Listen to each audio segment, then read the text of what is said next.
नमस्कार मित्रों, आपका स्वागत है हमारे महाकाव्या चैनल पर। आज हम प्रस्तुत कर रहे हैं भगवत गीता का अध्याय 7 ज्ञान विज्ञान योग। इस अध्याय में भगवान श्री कृष्ण अर्जुन को अपने परम रहस्य का ज्ञान देंगे। इससे पहले अध्याय 6 ध्यान योग में भगवान श्री कृष्ण ने अर्जुन को ध्यान योग की महिमा समझाई।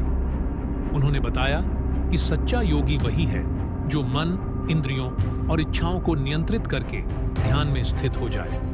ध्यान करने वाला व्यक्ति चाहे वह जीवन में कितना भी विचलित हुआ हो, अंततः मोक्ष के मार्ग पर आगे बढ़ता है। अध्याय 6 के अंत में श्री कृष्ण ने कहा था, योगिनाम पि सर्वेषां मद्गतेनांतरात्मना श्रद्धावान भजते यो माम समे युक्ततमो मतः। अर्थात योगियों में वही श्रेष्ठ है जो श्रद्धा और प्रेम से मेरी भक्ति करता है। तो आइए इस आध्यात्मिक यात्रा की शुरुआत करें।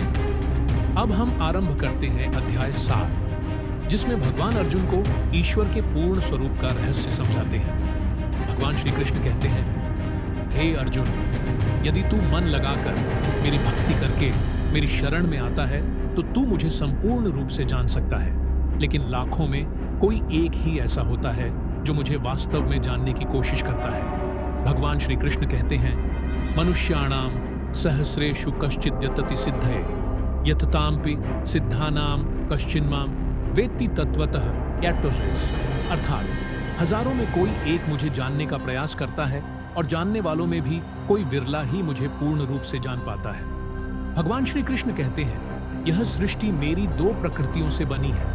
अपरा प्रकृति, जिसमें पृथ्वी, जल, अग्नि, वायु, आकाश, मन, बुद्धि और अहंकार है, और परा प्रकृति, जिसमें जीवात्मा जो चेतन है और संसार को चलाती है। इसलिए हे अर्जुन, मैं ही इस संसार का आधार हूँ।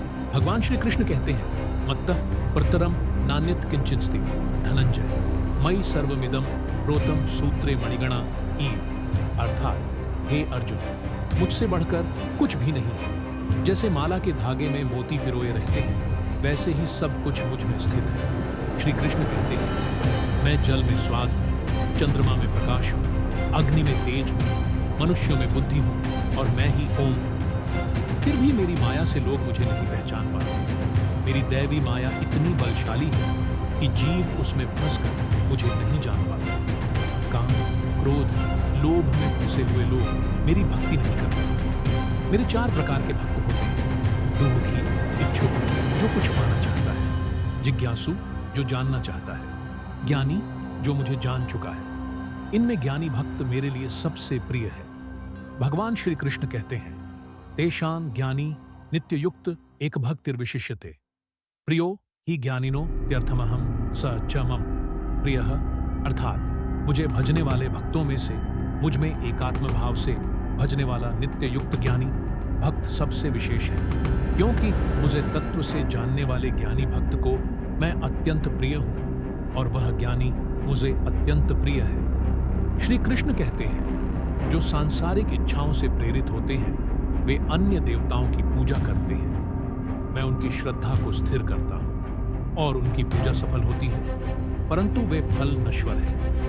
मुझे भजने वाला ही शाश्वत फल पाता है। लोग मुझे अवतारी पुरुष समझते हैं, पर मैं अजन्मा, अनादि और सबका परम कारण हूँ। जो मृत्यु के समय भी मुझे याद करता है वही मुझे प्राप्त करता है। जो मुझे तत्वतः जानता है वह मोह और पाप से मुक्त हो जाता है। भगवान श्री कृष्ण कहते हैं, जरा मरण मोक्षाय मामाश्रित्य यत्तन्ति ये ते ब्रह्म तद्विदुः कृत्स्नमध्यात्मं कर्म चाखिलम्।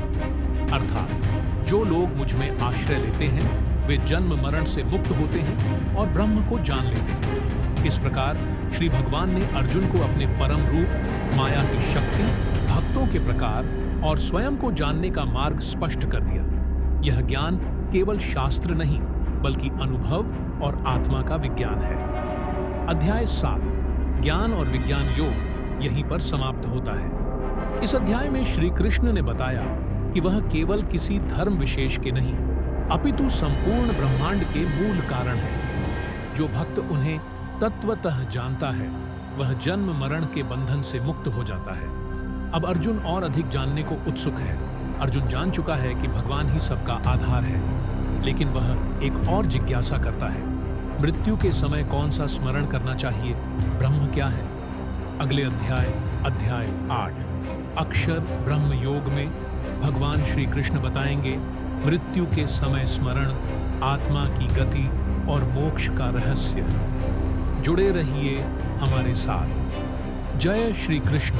अगर आपको ये ज्ञानपूर्ण यात्रा पसंद आई हो तो हमारे इस वीडियो को लाइक करें, शेयर करें और हमारे महाकाव्य चैनल को सब्सक्राइब करना न भूलें। आपके एक लाइक से हमारा उत्साह बढ़ता है और एक शेयर से किसी जीवन में प्रकाश फैलता है। श्रीमद् भगवद गीता के अगले अध्याय में फिर मिलेंगे। जय श्री कृष्ण।